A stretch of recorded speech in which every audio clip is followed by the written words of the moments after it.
Sandy, what we're learning is that the ground pay being offered to flight attendants as part of this deal would set a new industry standard here in Canada.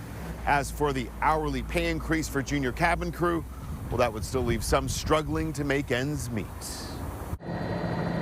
With Air Canada slowly getting its fleet off the ground, industry watchers say parts of the proposed deal will leave some flight attendants deflated. They won't be able to afford the cost of living and living wage in Toronto and Vancouver. Air Canada and CUPE have yet to confirm the wage increase being offered, but multiple aviation insiders, including McGill University's John Graddick, say they've seen the numbers. 12% increase immediately for the junior flight attendants, 8% for the more senior flight attendants, and then progressively through the contract, 3.5%, 3%, and then 2.5%. Though the pay grade for cabin crew with less than 5 years of service will still fall short of what some U.S. carriers offer their staff who work out of major hubs. If you happen to live in LA, if you happen to live in New York, or happen to live in Chicago, we're giving you an extra $2,000 a month. And that should get you up to a living wage in those cities where you have a high cost of living. Air Canada flight attendants haven't been receiving an hourly wage while checking in passengers. CTV News has confirmed that the airline is now offering 50% of their hourly rate as ground pay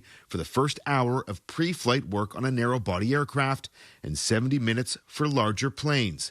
The ground pay rate will increase to 70% by the time the deal expires in 4 years. The flight attendants at Air Canada felt that this was a negotiating element of their contract that they could get a lot of Canadians to support. Air Canada's offer of ground pay follows a similar move already made by Delta Airlines in the U.S. It could trigger similar demands by flight attendants at other Canadian carriers.